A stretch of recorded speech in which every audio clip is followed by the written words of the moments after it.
All right, so it's the top of the hour and I like starting on time. So welcome officially to the StoryWheel with Jule Kucera and myself. Before we get underway, I just want to say thank you to this month's sponsor. Every month I have a sponsor for my free newsletter, Electric Speed, as well as these monthly free sessions. So this month's sponsor is actually the same as last month's, PubSite. This is a DIY do-it-yourself platform for authors. You can get a free 14-day trial if you're not sure if this is the right solution for you. It essentially is a plug-and-play website builder that doesn't require any technical knowledge whatsoever. It was developed by a publicist, a book publicist, a career publicist, so she knows what author websites should look like. I've seen the tool myself. I've looked at the back end. It's pretty solid. So if you're interested, you can just go to the website that you see on the slide there. It's pub-site.com. So thank you to PubSite for supporting this program. All right. About Jule. So I first noticed Jule on social media. I want to say Instagram. I think that's correct. Oh. And I may have even noticed you, Jule, before I relocated back to Cincinnati. And then once I did get back to Cincinnati, I put two and two together and realized, hey, you live in the same town that I do. And we ended up meeting in person at a little happy hour that I hosted. And I learned a lot about her fascinating background, fascinating to me anyway. She spent her career in corporate learning, training, and development. These are just a few of the companies that she's worked for. McDonald's, which has to be fascinating. I want some stories out of that eventually, Jule. Fifth Third, she's also taught at the University of Cincinnati. She recently published her memoir, and she's now focusing on being an author and doing sessions like this, helping others learn and offering education. So I'm going to hand things over to her because she has a chock full presentation for you about the StoryWheel. And I'm going to put that note-taking document in the chat as soon as I'm done here so that you can take some notes as we go. So Jule, I'm going to stop my share and you're welcome to start yours. I will start my share. And while I'm doing that, Jane, I will tell you that the only reason you found me on Instagram is because I took your social media class. True. Yeah, so that's what got me there. All right. Thank you, everybody, for being here. I am Jule Kucera, your host, and I would say that the StoryWheel is almost an obsession for me. It's not intentional, and it just kind of happened. Anytime I can share it with people, that makes me happy. Jane, I want to thank you for inviting me to partner with you on this webinar. It's an honor and a pleasure, and I aim to do you proud. For most of you, you don't know me. You've never heard of me. I am not famous, and I appreciate your willingness to take a chance on someone you don't know. And for my writer buddies who are here, I've seen you logging in. It's nice to know you're here, so thank you. You will for sure get the slides, and you will for sure get the StoryWheel handbook, and that will be, as Jane said earlier, but in case you weren't here, towards the end of the session. Now, I've got a question for you, which I'd like you to answer in the chat. If you would, it will help me know where you're coming from. I'd like to know, what is your hope for this session?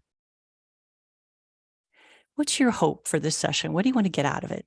Just put that in the chat.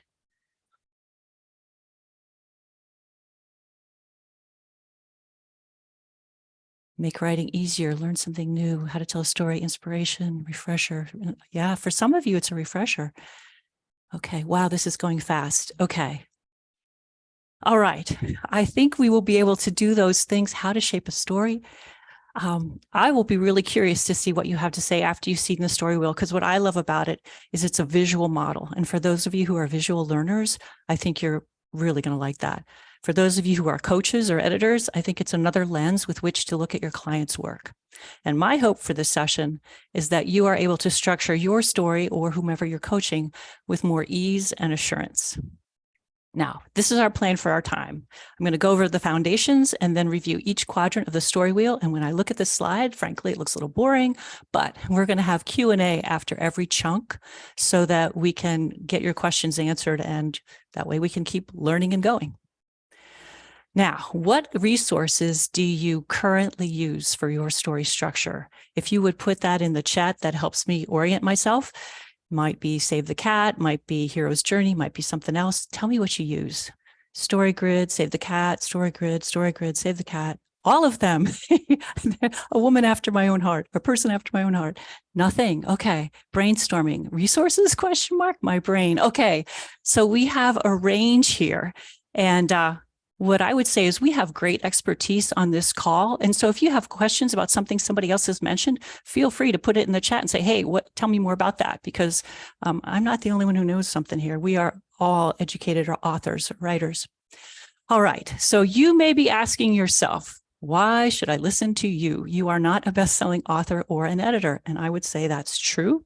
It's a great question. And my answer is what Jane mentioned earlier. It's my background. I spent 20 years in McDonald's, Baxter, University of Chicago, Arthur Andersen before it imploded, many places. And my job was almost always the same. And that was to get inside the head of experts. And the reason I did that was because the company wanted to replicate that expert all across the company. And when my friends say, what do? I say, I crawl inside people's heads. It isn't always comfortable, but we always learn a lot. So that's why I believe I have something to offer here about how to learn this. A former boss at Fifth Third, Nancy Pinkney, told me that assimilating and simplifying complex information is my superpower. And that made me feel good. She's in HR, so she should be a good assessor of talent. But you might be saying, hey, she's not a writer. What does she know? Well, these are things some other writers have said. This was after the last webinar I did. And I like these. It makes me feel good to read these. I liked it when they sent them to me. But I especially like this. This was sent by E.L. Zeitgeist. That just might be a pen name. And I could see, she wanted me to see how she used the story wheel to structure the story that she's telling, which is Bone Sick. And that's really my goal. That's why I'm doing this. I want to make it easier for other writers. And it relates to how the story wheel got born. Because what happened is I stopped working on my work in progress. I had a novel I'd been working on since, I think, 2017. I was 60,000 words in, and the story didn't work. And I knew the problem wasn't my characters. I had good characters, interesting characters. I knew them. But the story, the plot wasn't right. So I did with story what I did in my career. I spent time with experts. And these are some of the experts I spent time with. I attended their workshops. I went to webinars. I studied their books. And the result of all that study is the story wheel. I do love the story wheel. As I said, it's a bit of an obsession, but it's just a tool, one more tool for your toolkit. It's not the Holy Grail.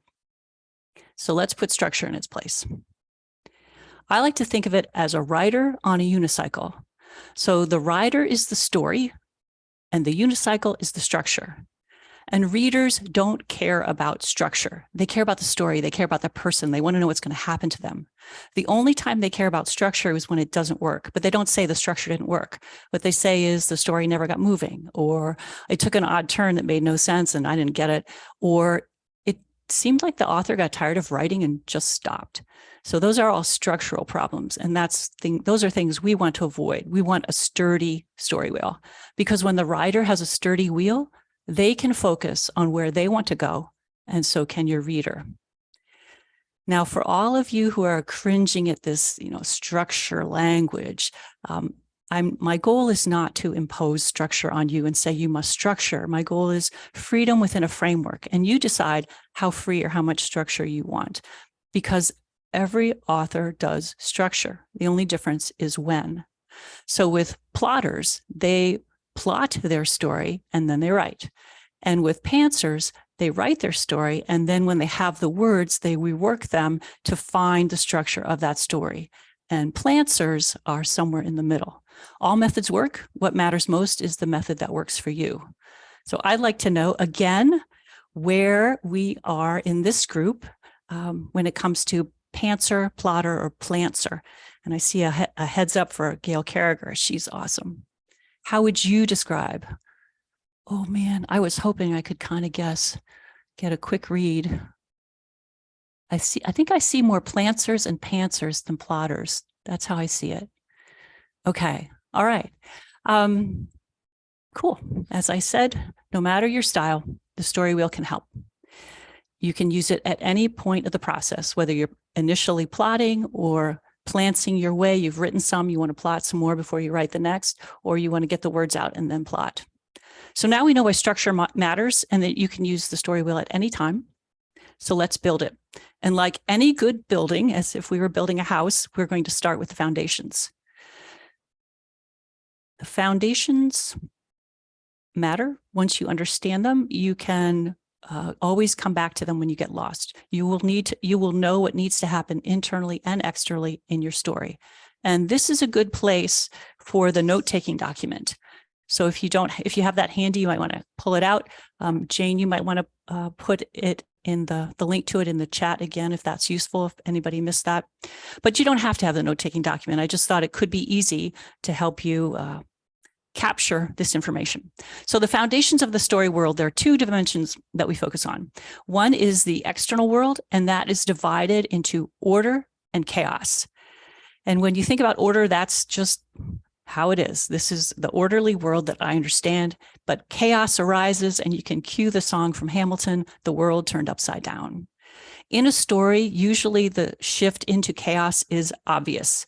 And I'm going to use a lot of movie examples because I think visually, and that's what comes to my mind. But if you think about Harry Potter, there was a book too, Harry Potter goes from living under the stairs to going, he's going into Hogwarts. And Hogwarts is like no world any of us had ever seen before, a fantastic invention. In addition to this external world of order and chaos, there is the internal world inside the protagonist, and that is the world of stasis and change. Stasis is I'm here, I'm at rest, and change is sign language for change is that, and I love it because you do a 180. All right, humans tend to like stasis because it feels comfortable, and that can be even if we're unhappy in that stasis. It's the pleasantness of known misery. Now, if we combine those, if we imagine these images as stained glass and stacked stasis and change on top of order and chaos, that would give us a 4-quadrant model. So to orient ourselves, starting at 12 o'clock in the blue quadrant, the blue is external order paired with internal stasis. That's the easy world. That's the comfy world. And that's, if you stay there too long, that's the boring world. The next quadrant is the purple quadrant, and that's external chaos has started, but internal stasis is persisting. The protagonist does not want to change. But then we move into the orange quadrant. Now we have more external chaos, increasing chaos, and we have the beginnings of internal change.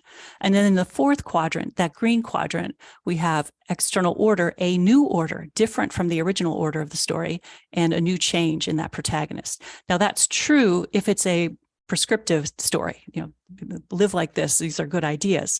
But if it's a cautionary tale, that doesn't happen. The protagonist doesn't change, and everything is worse off at the end than it was at the beginning. The protagonist is worse off, and the world of the protagonist is worse off.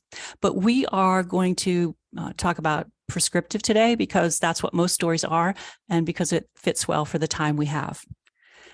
Those 4 quadrants give us a 4-act structure, which is not what I got when I was growing up with story, right? Didn't most of us learn the 3-act structure?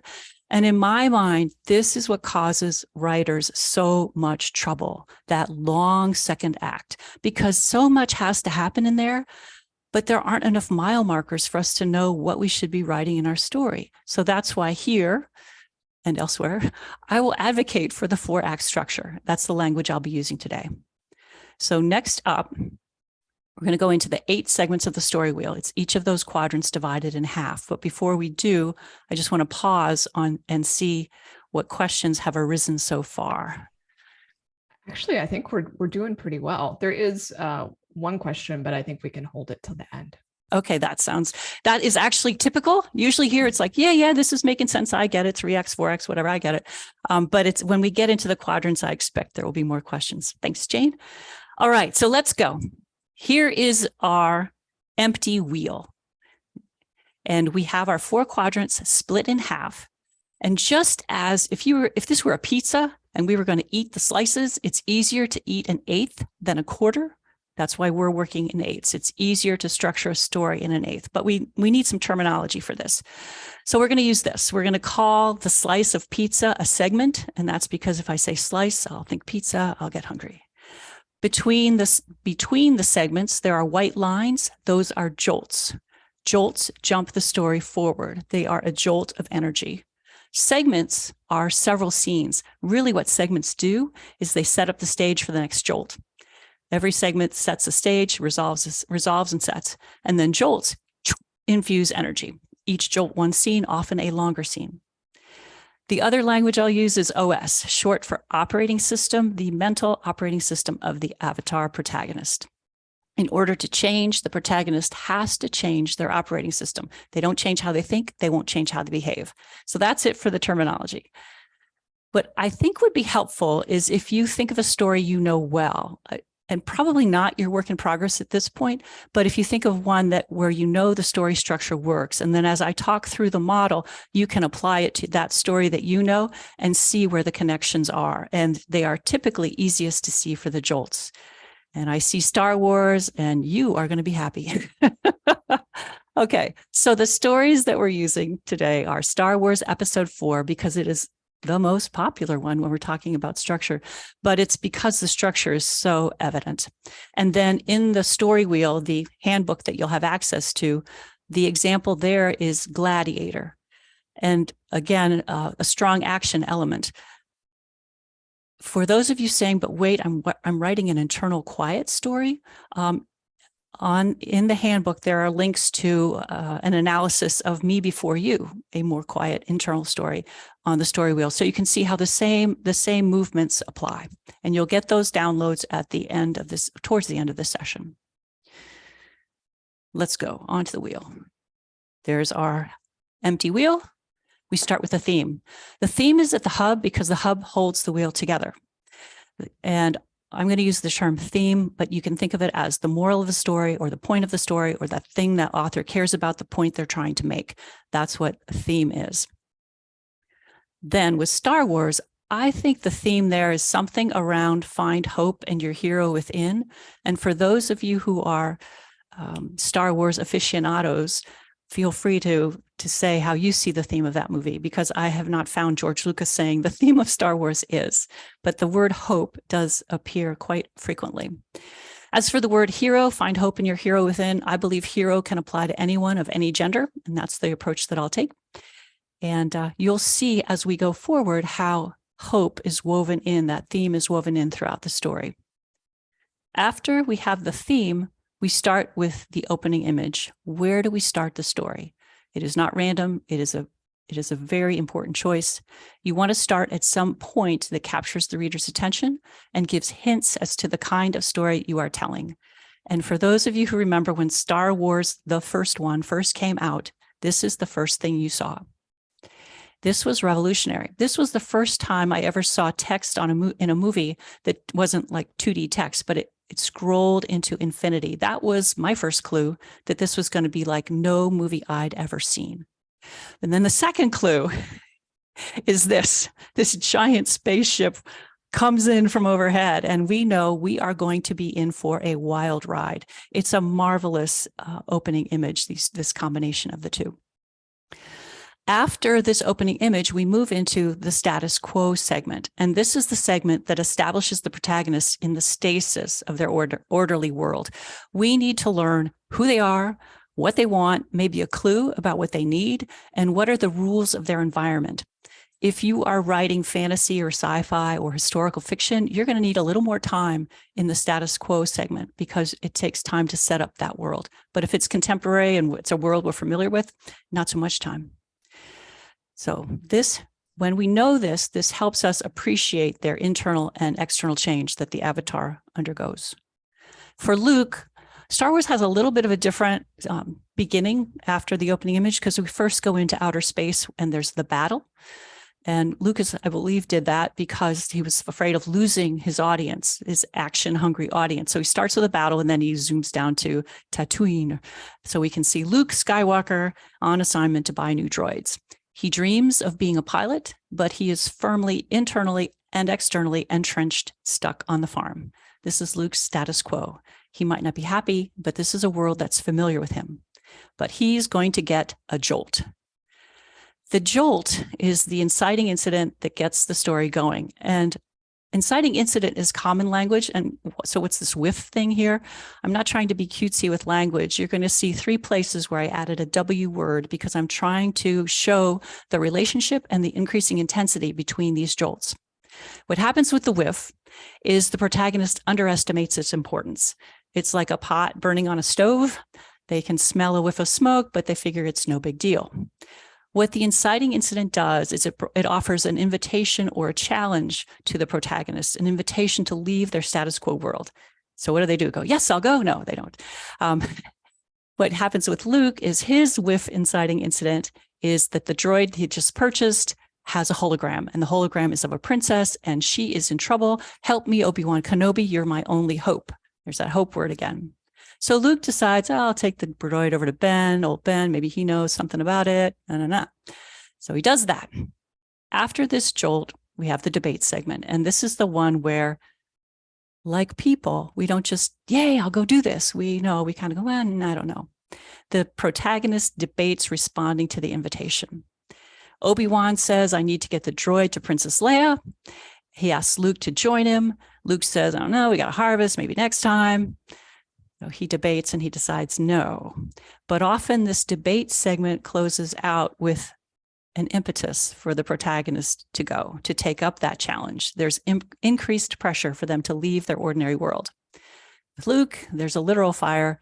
His home, his aunt and uncle, the only relatives he knows of, are torched. So his status quo world is gone. And his decision is, do I stay or do I go with old Ben? And that's the next jolt. And he owns responsibility for this jolt. It's the I gotta go jolt. This is where the protagonist decides, yep, I'm going to step into this new world. They have to make this decision for themselves. It can't be done for them. And if they don't step into the new world, there's no story because nobody wants to hang out in status quo and debate for 2 hours. That would be boring. So we're not going to do that. Instead, we're going to make our protagonist decide to go. And if we don't have a good enough reason, we're going to make a good reason that forces them to say, yeah, I got to go. This is what ends Act 1, Quadrant 1, and is the transition to Act 2. For Luke, he tells Obi-Wan, I'm coming with you. There's nothing here for me now. Imagine how we would feel if Luke said, I really need to bury my aunt and uncle. And Obi-Wan says, but I need you. And he captures him and he drags him. We wouldn't admire Luke then. No, we want our heroes to have agency. We want protagonists who show agency. So that is Quadrant 1, Act 1. Now do we have questions? Not yet. Whoa, we have huge Star Wars fans on this call. Yes, this is fascinating. Okay. All right. Let's move on to Quadrant 2 then. Quadrant 2 is, if we think back to our early model, this is the beginning of chaos. All right, so we begin Act 2, and in this next segment, the upside down world, the protagonist leaves where they were and enters an entirely different world. Ideally, it's a photo negative of their status quo world, and it's a visible change. In Harry Potter, Harry goes from under the stairs to Hogwarts. In Me Before You, Louisa Clark goes from a very cramped little bungalow full of people and the tiniest closet bedroom to a huge home with wealthy people. It's her night and day. So in Star Wars, Luke goes to the cantina in Mos Eisley. I love this scene. This freaks me out every time I see these creatures. It's wild. It's a great upside down world. The purpose of this upside down world is to show our protagonist struggling. They are not in their zone of comfort. They've left their status quo world, and their mental operating system is going to fail them. It won't be what they need. We have to see them stumble in this world. And for Luke, he nearly gets killed in the cantina were it not for the intervention of Obi-Wan. So after we see the protagonist stumbling around, then we have another jolt. And this is the whoa, shake up a belief jolt. And this is the jolt that I blame. This is the jolt that is the reason I started studying story structure. Because what was happening was I was working from Save the Cat. And, excuse me, sorry, I got distracted by the chat. I thought it was instructions for me, and it's not. It's instructions for you. All right. So I was working with Save the Cat, And then I was talking with Ann Hawley, an editor, and she recommended Story Engineering by Larry Brooks. And so I was matching up their models, and they're all matching up really well until we come to here. And Brooks talks about pinch point one. And I'm like, pinch point one, where do you see that in the fun and games section? And the answer is you don't. So this was the trigger for all of it. And this jolt is worthy of being called out because it begins the crack in the protagonist's thinking. And it tells them that this journey they're on, this task they've undertaken, is going to be a lot harder than they thought, that the antagonistic force is mightier than they thought. So let's see how this shows up in Star Wars. I love this because Alec Guinness is such a fine actor. That is what whoa, shake up a belief looks like. Okay, so what's happened? For those of you who are Star Wars experts, you know what this is. Yes, that's no moon. That's no moon, and that's not an asteroid field either. Those are the pieces of Alderaan, the fragments of Alderaan. The planet is gone. And not only that, but they're being tractor beamed in. So if you think about Luke, because he's our protagonist, he starts this adventure thinking, I got a fast ship until he sees it, and then he's not so sure. I got a good pilot. He seems to be skilled.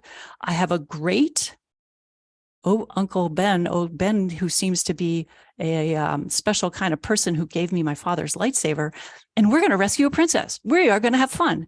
But now they see just how puny they are in relationship to the antagonistic force. So Obi-Wan is Luke's mentor, and he, if you think about a mentor, and why protagonists are so often orphans, is because when the parents are gone, when there's no parental influence, the mentor becomes exceptionally important.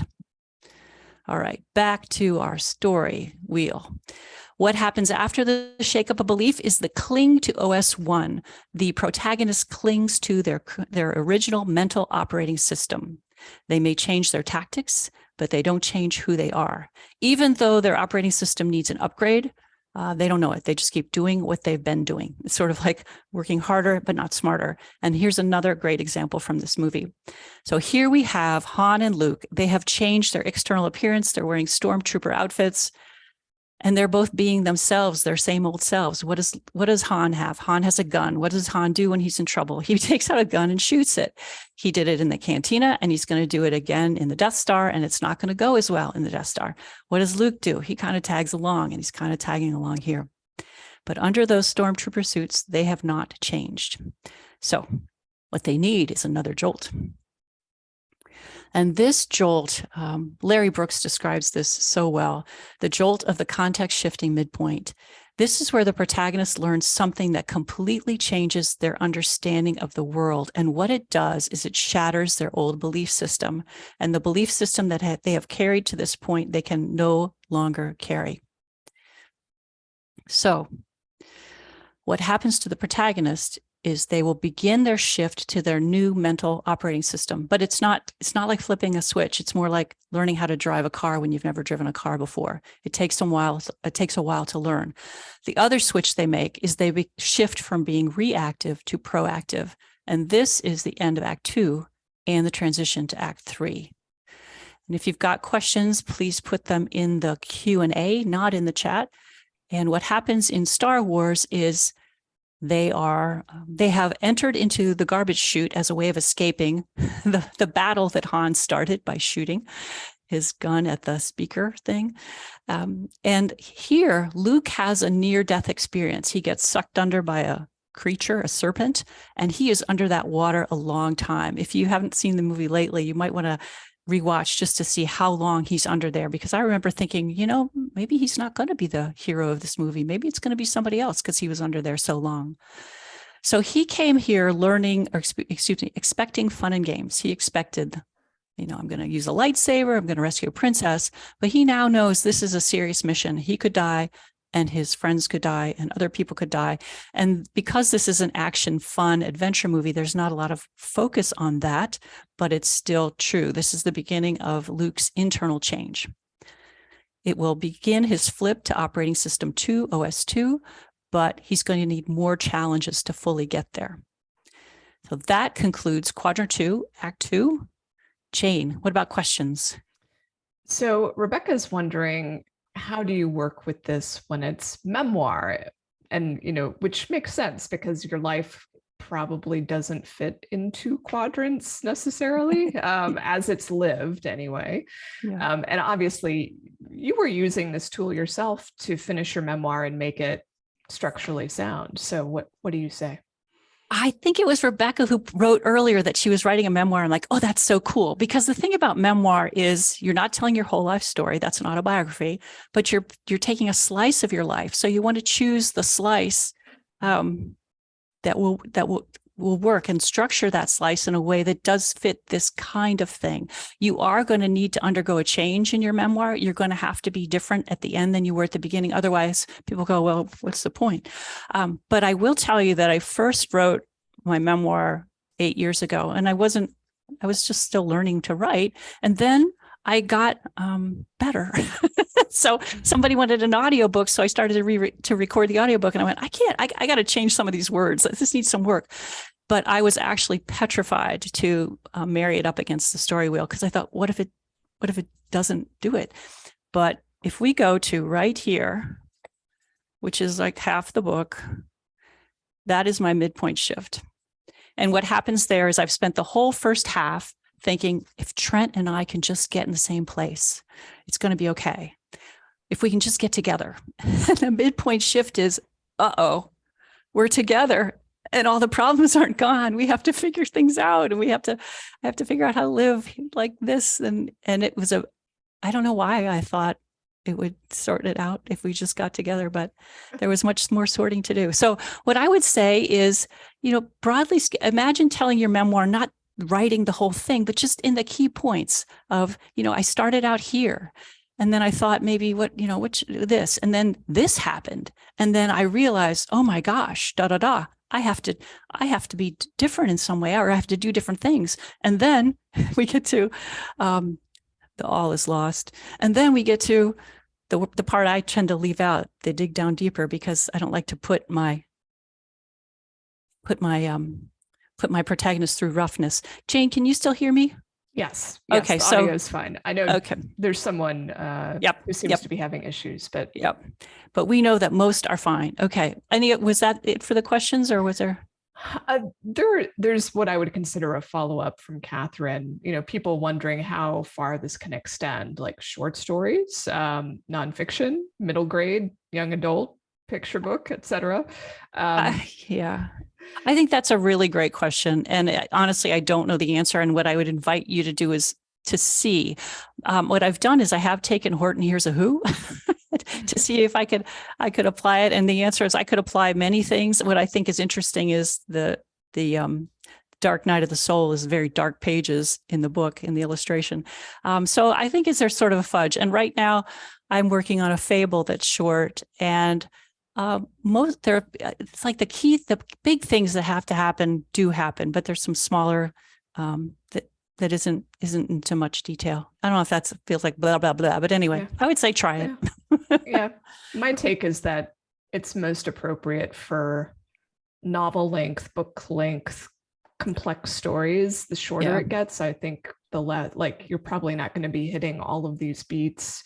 There's still got to be like a conflict usually. But yeah, I think it applies fiction and nonfiction and anything that once you're getting beyond 50,000 words, which is kind of the benchmark for book length, I think you start to see this at least in commercial books. Once you get into the more literary experimental side, I think you start to see different things. Yep.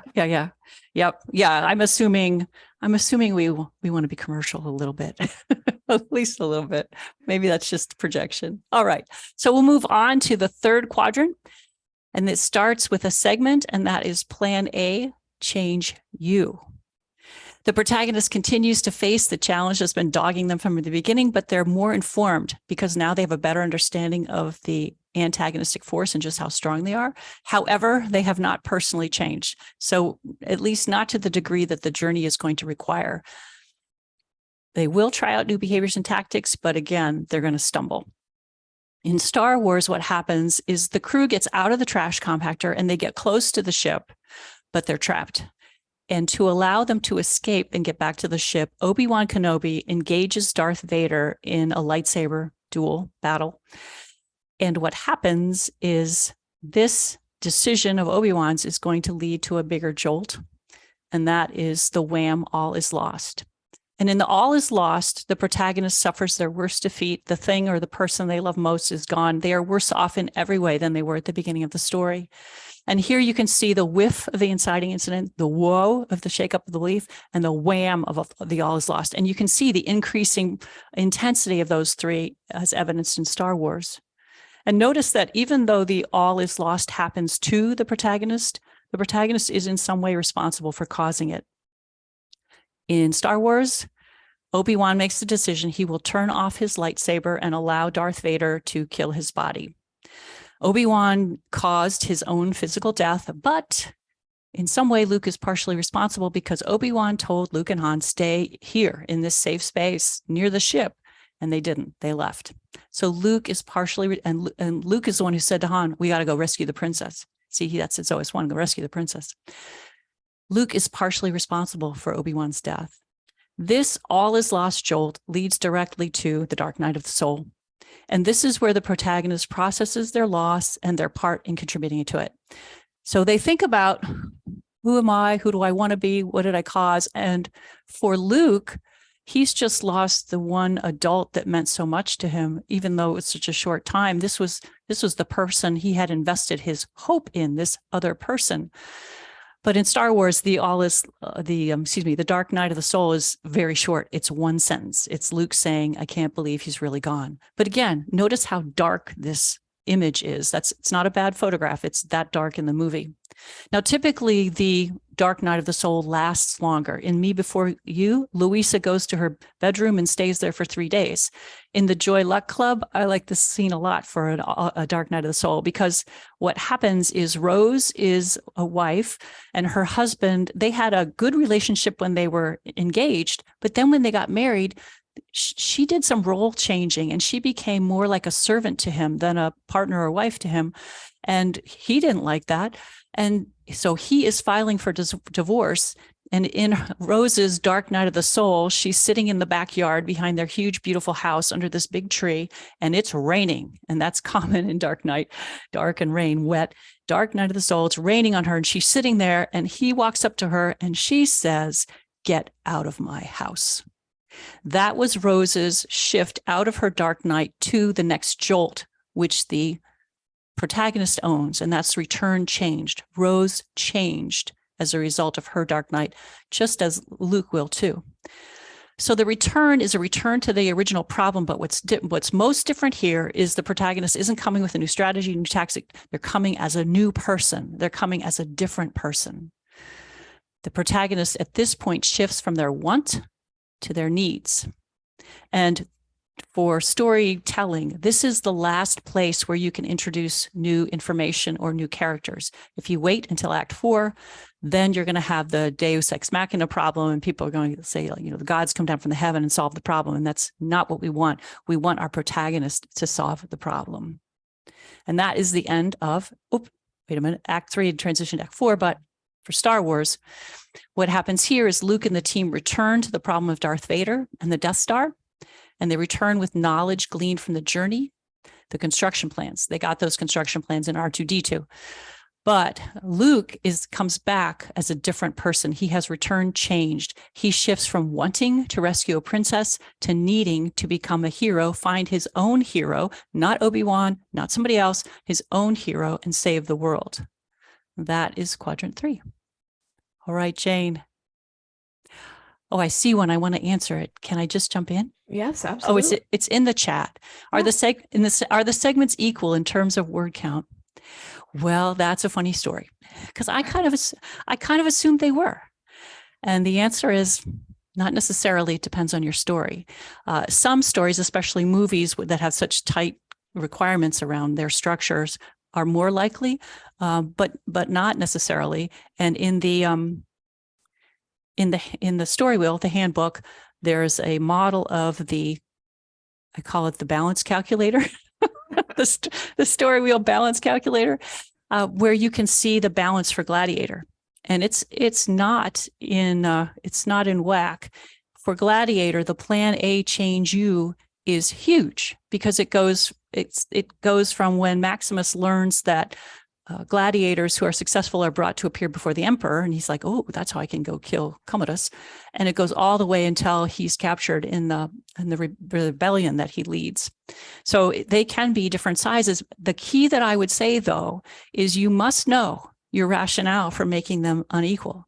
For example, my work in progress was the first act. So quadrant 1, first act, was 40,000 words long, and it's about a Chicago attorney in present day. And that was part of the problem. It was boring. I wasn't making scenes do enough work. I was just kept adding in more scenes. And anyway, so know why it's okay to be out of balance, but have a good story reason for being in a different balance. What else, Jane?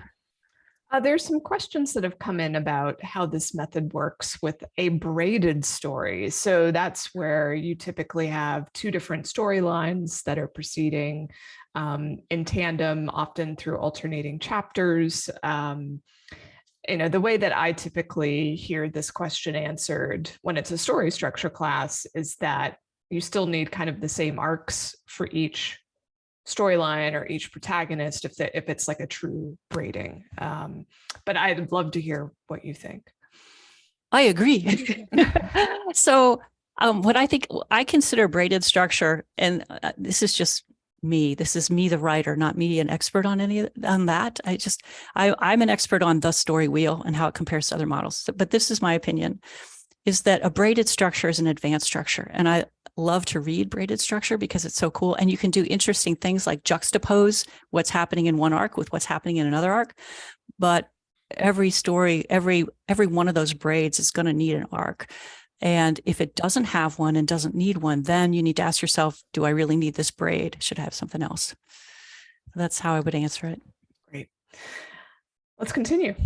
Okay. All right. Quadrant 4, where the world gets better, because quadrant 3 is the hardest part. And also the hardest part to write. I've been on calls where people are writing tough scenes and you'll see people cry. And I always think that's a good sign because it means the writer, the author is really into that scene. So we're into quadrant 4, act 4. We know there's no more new information or people, no new people. All the cards are on the table. The protagonist must use the cards they've been dealt to solve the problem. They have to face their big challenge. So in this segment starts with different from plan A, change you. It's plan B, change me. The protagonist has a new plan to defeat the antagonist because they have new thinking, and they're going to demonstrate that new thinking. I like to stop my stories right here because I don't want to go to the next part and put my protagonist through the next thing. But that's not good story. No, we want to see our protagonist prove that they have changed. And the plan B will require that they do something they never would have or could have done at the beginning of the story. Plan B will show us the change. And then after the plan B is the real test, and we'll see it tested. So here we have Luke in his plan B, change me. He's not a passenger anymore. Now he's flying the plane. He's no longer the farmhand from Act 1. He's a fighter pilot, and he's becoming a Jedi. That's a journey that will take him a few more movies to accomplish, but he is on his way. And in case we don't remember, there's a before and after of Luke. And I never realized just how beat up his land speeder was. So he's gone from shoddy equipment. He didn't just change himself. He also got better equipment. He's all fancy pants. But we must move on because he can't just get in the plane and then that's the end of the movie. That would not be fulfilling. We want to see that he really has changed. So we must have the dig down deeper. This is the test of the plan B, and this is where the antagonistic force violently attacks the protagonist, brings their full power against that protagonist. And the protagonist is going to need to dig down deeper, not just dig down deep, but dig down deeper than they ever have to win the battle. In Star Wars, easy to see, it's an action, it's an action story, it's an external battle, but internal stories have powerful internal battles. And in Me Before You, it's Louisa who spent the whole story, or almost the whole story, trying to do everything she can to keep Will to make him change his mind and not end his own life. But it's Louisa saying she will support Will's decision to end his life. In Eleanor Oliphant, it's Eleanor having a phone conversation with her mother that she never would have had at the beginning of the story. So the dig down deeper is a powerful moment. It's just how much the volume it's turned up depends on the kind of story you're telling. In Star Wars, we have Darth Vader. He's out of the Death Star. He's in his tiny, but still brutally, can kill people. He's in his little spaceship thing. I know there's a special word. Somebody's going to say, Jule, you should know this word. It's the TIE fighter. Yes, John, of course you would know. Anyway, John, thank you. So what happens until this point is anytime Luke has been attacked, it's been through Vader's minions. So when his home was burnt, destroyed, Vader didn't do that. The trash compactor closing unit, Vader didn't do that, but Vader is doing this. He's the one firing his missiles directly at Luke. That's a requirement of this jolt. The antagonist or the antagonistic force and the protagonist must be in direct conflict. Luke, up until this point, he's been depending on blasters, lightsabers, and fast planes, and frankly, other people. But what does he do now? He's had one shot at the target and missed. This is his last shot. If he doesn't get it this time, the missile, the giant bomb, whatever you want to call it, launches and everybody dies and things are destroyed, and that's not good. But what does Luke do? The protagonist, who has been depending on technology this whole way, turns it off. He turns off his targeting device. He's been trusting in other people this whole way. Obi-Wan, Han, fast pilot. No, now he trusts the hero inside. He trusts himself. And this is the moment where Luke's internal and external changes unite. And what I find so fascinating about this part of the movie is this is a loud action movie. This part is quiet. Just what you hear is trust the Force, Luke. Trust the Force. That's all you hear. This is his dig down deeper. After the dig down deeper, we need to have a proof of change. So Luke has fired his missile. What happened? Did it work? Did it not work? What happened? We need to know. How did it turn out? Well, we know, because otherwise there wouldn't be any more Star Wars movies after the first one. So Luke fires his missile, he hits the target, the Death Star blows up from the inside. Vader spins off into space to live again and come back for the next episode, and the Death Star is destroyed. External genre movies often have a quick proof of change because the action is essentially over. And if it's an action movie and that's what we're there for, we're ready to say, okay, we're done, almost done. But internal genre stories often have a longer proof of change because we need a little more time to see that change. For example, in Me Before You, we learned that there were no criminal charges pressed against Louisa or anybody for Will's death. And we see her in Paris in a cafe reading a letter from Will. And it's a lovely resolution. It's a lovely proof of her change. She starts out being a person who's almost never gone farther than one bus ride from home. And now she's in Paris. And lastly, we have the closing image. And this, just as we began with an opening image, we need a closing image to conclude the story. Often they are mirror images of one another. Gladiator, if you haven't seen this movie recently, oh, I love this movie. The opening and the closing are almost identical, but almost. There's a critical difference. I'm not going to tell you what it is. The closing image wraps everything up with a bow. And what it really does is it provides for an emotional catharsis and that sense of and it's the final image in support of the theme. If we're using gymnastics language, it's sticking the landing. In Star Wars, it's not a mirror image, but it is a perfect representation of all the change in the story. So if we think about Luke, he began on a farm. Now he's in this grand coliseum. He was the worker bee in the farm. Now he's got, not in this shot, but there's thousands of people honoring this group. He was a farmhand. Now he's a decorated hero. He was mostly alone. Now he's surrounded with colleagues and new friends and two shiny, very shiny, never been shinier droids. The Star Wars is a great example of story structure and the external and internal foundations of that structure. And it should be, because George Lucas consulted with Joseph Campbell of The Hero with a Thousand Faces on the plot. So I want to point out something about the jolts before we move off the wheel. They are owned alternatingly by the antagonist and the protagonist. So the ones with the gold background are owned by the antagonist, and the ones with the white background are owned by the protagonist. And if we put their pictures, Luke and Vader, it's totally clear. So I love this. Now, if all this is feeling formulaic, I would contend it's form, not formula.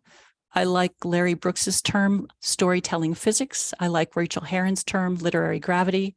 And I believe the form holds because it's not about the form. It's a model for how humans change. And that's why I think stories have such value, because they allow us to safely, from the comfort of our armchair, explore how we might change and how our lives could be different. I want to get to questions in a minute, but I have been promising. So this is the link that will get you to the StoryWheel handbook, this handbook here. And it's 88 pages. It includes the Gladiator, 19 pages of the Gladiator example, a story planning process, and then something that I just kind of threw in there wondering about. And it turns out that the beta readers love it. It's called Questions by Quadrant. It's a series of questions that you can ask about your work in progress, no matter where you are in that progress, for every segment and every jolt. So that's that. Jane has put the link in the chat, so you have it. And we want to now go to questions. Oh, Colleen says my memoir fits this perfectly. Oh, Colleen. Oh, that's good news. All right. So I am, let's see, just deciding how I want to tackle this. I think I'm just going to go in order. Okay. So Jennifer asked something at the very, very beginning about how to hold suspense in a NDE memoir. I'm not sure what that acronym means. Maybe you do, Jule. As I recover from the accident, it was months of hospitalization and recovery. Oh, well, for that, I would recommend Jane Eyre. And the reason I say that is Jane Eyre is a real good example of contracting time and expanding time. So there will be a day that will take a couple chapters, and then there's a few years that take nothing. Or My Antonia. My Antonia goes into real detail, and then suddenly 20 years is like a couple pages. So you can shrink and contract time as you'd like. What we care about when you're in your recovery, well, we're glad you were in recovery and that you've recovered. We care about the moments that matter. So maybe there's a moment where you had to decide, I'm either going to do this or I'm never going to walk again. I don't know, I'm making stuff up, but go for the moments that matter and figure out what time you want to expand and what time you want to contract. Excellent. Laura's wondering how this might apply to historical romance. Well, here's what I would say. I'm not a historical romance author, but Anne Hawley is. And Anne Hawley she wrote Restraint. And Anne is a supporter or fan of the StoryWheel. She is one of the leaders of Pages and Platforms and asked me to present this there. So she would say that structural models fit. Now, what's different with historical romance is that you've got to help us understand the historical part. So what do I need to understand? Is this Edwardian? And Anne would be very specific about what particular part of the Edwardian area it is. But anyway, in the beginning, you're going to need more time in the status quo to set the stage for that. Nilda says, what if the protagonist only shakes out of their operating system 1 right at the border between life and death? No time for following action. Hold on. I might ask that person to clarify, but I want to go here. So I have that. Okay. So can you read it again, Jane? Yes. What if the protagonist only shakes out of OS1 right at the border between life and death? And then she adds no time for following action. I'm actually not sure how to answer that question, because I'm not sure where in the StoryWheel the life and death moment happens. I mean, life and death can happen a lot of different places. I mean, because a life and death moment can be a context shifting midpoint. It can be all is lost. It can be a return change. But we need to see change in the protagonist. So I think I would encourage a conversation with somebody about how can I show change in my protagonist? Because if it's a prescriptive story, we need to see that. If it's a cautionary tale, then we don't need to see it. And it's don't live like this. It's like leaving Las Vegas. Don't live like this. Nilda adds in the chat, my mom's operating system 1 gets shaken up when she's in a coma. Whoa. So that offers more context. Yeah. Yep. And I'm guessing she would have to be the protagonist of the story because she's the one, that's the operating system we care about. So other people's systems can change too. Han Solo's changes, but the one we care most about is the protagonist. Yeah. Don's wondering, for memoir, would you go through this cycle more than once? I would. That's a good question. I'm kind of thinking that I might have a preceding question. Is that, are there 2 huge story events where because what would happen is you'd go through it once, going from OS 1 to OS 2, and then you'd go through it again, going from OS 2 to OS 3. So I would guess it's possible. Anything is possible. I'm just not sure. Elena says, as I'm applying this to my novel in progress, I can see ways that my protagonist starts to change and falls back into old ways of thinking and reacting before she really changes, which seems like the way human behavior changes in the non-Star Wars universe. Any suggestions about how to handle this within the framework of the story wheel? Yeah, I would say that what you're describing is plan A, change U, because the person is changing a little, but they're falling back into old behaviors. And because they haven't fully been tested, they haven't suffered their all is lost, and they haven't fully committed to a new way of thinking and behaving.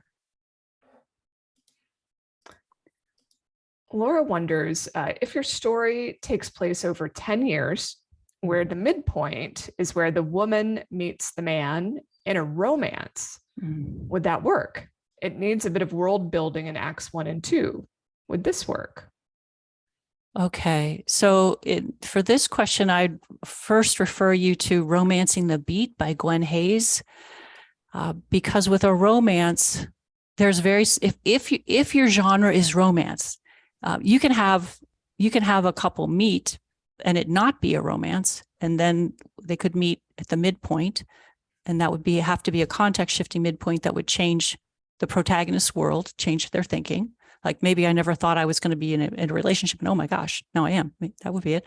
But if it's a true romance, there's very specific structure for romance, and Gwen Hayes' book describes it excellently. And in the StoryWheel handbook, there is in the model comparison section, I compare StoryWheel to Gwen Hayes, and they're very similar. Yeah. Yeah, if it's really a genre romance, I think that the meet cute or the meeting has to happen really in the first couple. Yeah, it's the inciting incident. The inciting incident of a romance is the meet cute. Yeah. So Laura, you might be working in, I don't know what genre it could be instead of romance, but like women's fiction tends to be a little more like, I don't know, flexible in terms of what's going on with romantic relationships. Okay. Mary says, what if you... Jane, before you go on to that one, I just want to say, somebody said, what about Sleepless in Seattle? And I think what you're thinking about there is they don't meet until the end. So why is it? But actually they have met virtually in the inciting incident via mail. So that's that. Okay. Yeah. Okay. Mary asks, what if you try 2 different things to solve your problem? You try plan A and plan B before you get to the dark night of the soul. Plan A can be 2, 3, 4 things. Plan A is just a bunch of things a bunch of things I'm going to do to try to solve this problem in a way that doesn't require I change. Not too much anyway. Sarah asks, how does this differ with the heroine's journey? And I have to admit, I'm not familiar with that. Maybe you are. Yeah, there's a couple of heroine's journey books, and I happen to like the one by Gail Carriger. And the reason I like that one is because she talks about how the hero's journey is more of an individual journey, whereas the heroine's journey success is achieved through collaboration. But what I find totally fascinating is Gail Carriger says that Harry Potter is a heroine's journey, and Neil Solopante, who wrote 195, The Hero's Journey, 195 Steps, says that both Harry Potter and Star Wars are the same story. And he's got like a Mad Lib with the two stories overlaid on top of each other. And I'm going, well, wait a minute. If he just used Harry Potter as an example of to match Star Wars, and that's a hero's journey, then, and Gail Carriger said that. So my personal perspective is I'm going gender non-binary with story. I just like what my thinking is there are character arcs and I need to create a protagonist that people care about. And I'm not going to worry about whether it's a hero's journey or a heroine's journey. Diane asks, will the last quarter work with a story that does not have a happy ending? Yeah. Is it, I'm wondering if it's a cautionary tale, then it has to not have a happy ending. And there is in the StoryWheel Garage, which is linked to in the StoryWheel Handbook, there is a sheet that shows the mental changes for a prescriptive story and a cautionary tale.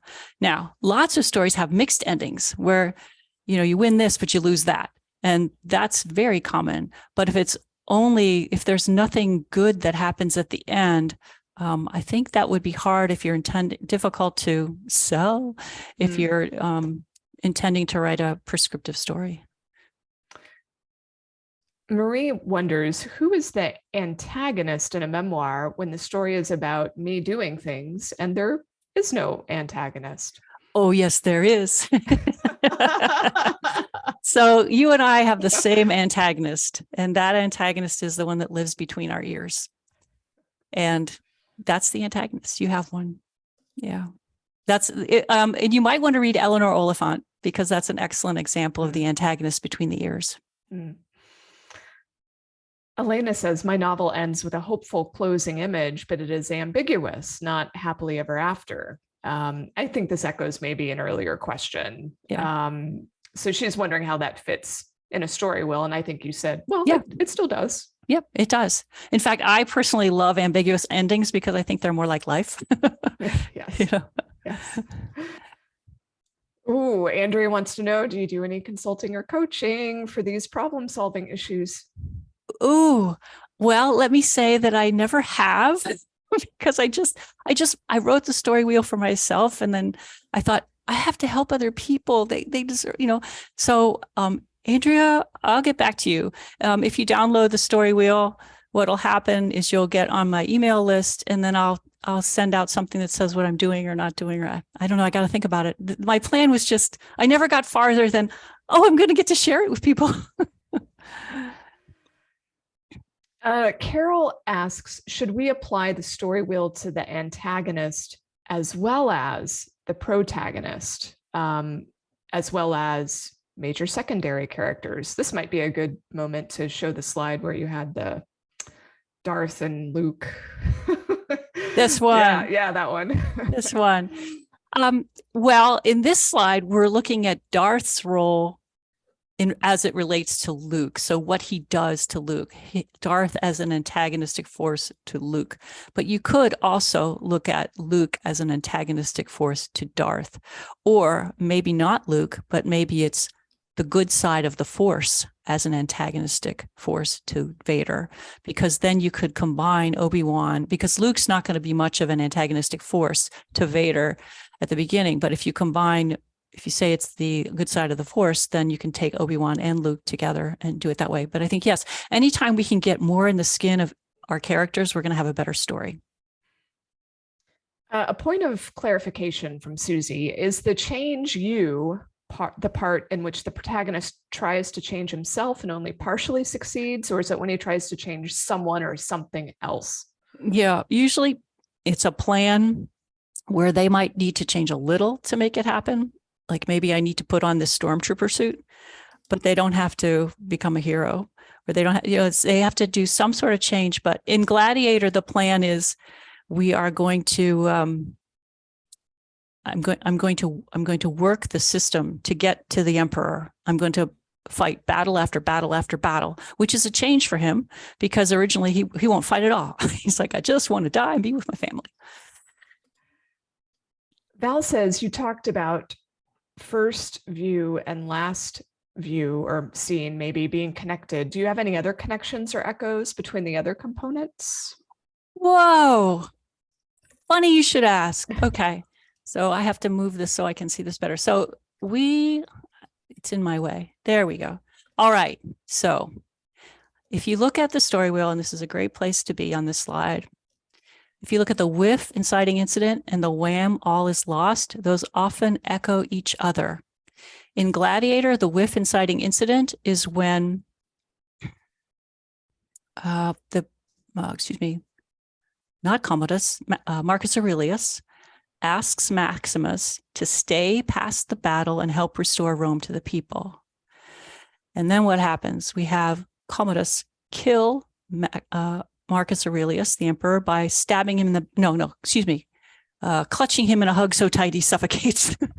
How's that for Freudian? Anyway, opposite that, the wham, all is lost.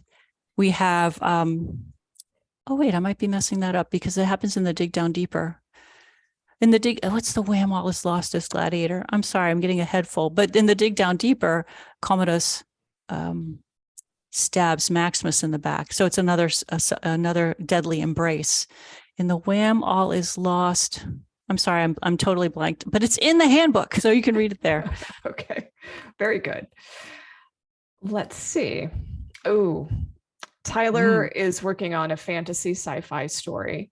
And the overall story, he says, fits really well into the story wheel. However, when he showed an editor an outline, they said it was way too much for one book. It was really 3 to 5 books. Wow. So do you have any advice, thoughts on converting an overall series arc? It sounds like that's what Tyler has, into how to fit that into 3 books. So I think there was another question I may have spotted somewhere in the chat about how this applies to series, or what do you do when you've got multiple? I guess Star Wars could be an example here again of how that plays out.